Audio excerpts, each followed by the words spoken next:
नमस्कार, ये आकाशवाणी चंडीगढ़ है। अब आप रतिका से प्रादेशिक समाचार सुनिए।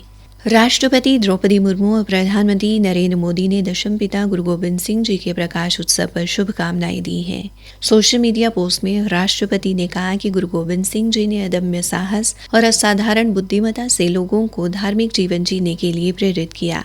प्रधानमंत्री ने गुरु गोबिंद सिंह जी के जन्मस्थान तख्त श्री हरिमंदिर पटना साहब की इस वर्ष की यात्रा की तस्वीरें साझा की। श्री मोदी ने कहा कि गुरु गोबिंद सिंह साहस, करुणा और त्याग के प्रतीक हैं। उन्होंने कहा कि 10वें सिख गुरु का जीवन और शिक्षाएं लोगों को सत्य, न्याय, धर्म और मानवीय गरिमा के लिए प्रेरित करती हैं। प्रधानमंत्री ने कहा कि गुरु गोबिंद सिंह जी की सेवा और निस्वार्थ कर्तव्य के दृष्टिकोण ने पीढ़ियों का मार्गदर्शन किया है।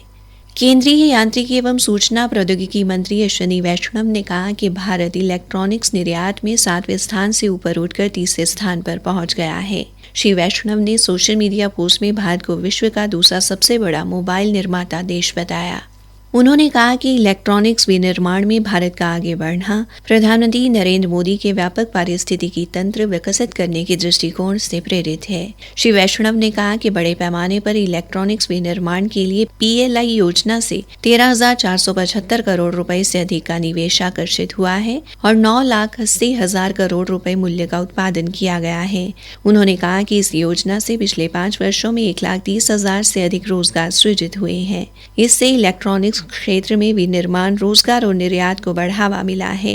श्री वैष्णव ने बताया कि अब तक 10 सेमीकंडक्टर इकाइयों को मंजूरी दी गई है। 3 पहले से ही प्रारंभिक उत्पादन चरणों में है। उन्होंने कहा कि इलेक्ट्रॉनिक्स विनिर्माण ने पिछले 1 दशक में 25 लाख रोजगार सृजित किए हैं।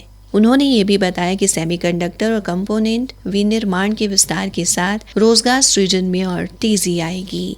हरियाणा के गांव में लोगों ने मनरेगा के स्थान पर विकसित भारत जी राम जी योजना 2025 लाने का स्वागत किया है। श्रमिकों ने नई योजना में प्रत्येक ग्रामीण परिवार को 125 दिनों के रोजगार की वैधानिक गारंटी दिए जाने को भारत सरकार और प्रधानमंत्री नरेंद्र मोदी का सराहनीय कदम बताया है। हमारी संवाददाता ने पंचकूला के लाभार्थियों की प्रतिक्रिया ली।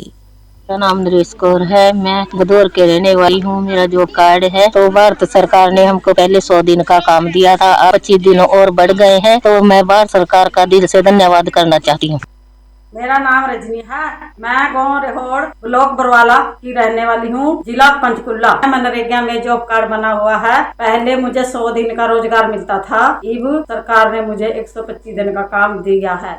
मैं नरेश कुमार, गांव बनौली, तहसील रायपुर रानी, जिला पंचकुला। ये जो भारत सरकार ने अभी जी राम जी स्कीम जो चलाई है, इसमें पहले 100 दिन का रोजगार हुआ करता था, अब इसको भारत सरकार ने बढ़ाकर 125 दिन कर दिया है। इसलिए मैं भारत सरकार का, नरेंद्र मोदी जी का धन्यवाद है। भिवानी में महिला लाभार्थी रामा ने कहा, जी राम जी की बहुत अच्छी योजना है। पहले 100 दिन काम मिला करता बेरोजगार को, अब 125 दिन काम मिलेगा। ये बहुत अच्छी योजना है और इसमें और भी बहुत अच्छा लाभ मिलेगा।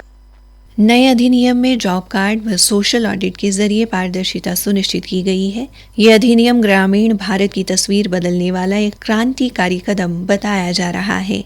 इससे मजदूर व किसानों को सीधा फायदा होगा तथा ग्रामीण अर्थव्यवस्था को बल मिलेगा।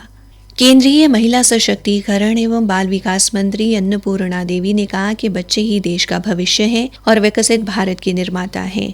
नई दिल्ली में प्रधानमंत्री राष्ट्रीय बाल पुरस्कार विजेताओं के साथ आयोजित रात्रि भोज के दौरान मीडिया से बातचीत में उन्होंने बच्चों के योगदान की सराहना की। इस अवसर पर केंद्रीय मंत्री ने 17 पुरस्कार विजेताओं को सम्मानित किया और उनसे बातचीत भी की। इस कार्यक्रम में महिला सशक्तिकरण एवं बाल विकास राज्य मंत्री सावित्री ठाकुर भी उपस्थित रही।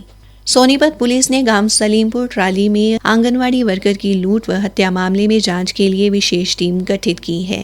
पुलिस अधिकारियों का कहना है कि घटनास्थल से साक्ष्य जुटाए गए हैं और आसपास के लोगों से पूछताछ की जा रही है। इलाके में लगे CCTV कैमरों की फुटेज खंगाली जा रही है और संदिग्धों की पहचान के प्रयास तेज कर दिए गए हैं। पुलिस का दावा है कि जल्द ही आरोपियों को गिरफ्तार कर मामले का खुलासा किया जाएगा। हमारे संवाददाता ने बताया कि कल शाम आंगनवाड़ी वर्कर उषा अपने घर के पास स्थित एक मकान में आटा पिसाने के लिए गई थी। इस दौरान अज्ञात व्यक्तियों ने उसकी हत्या कर दी। इसी के साथ ये समाचार बुलेटिन समाप्त हुआ।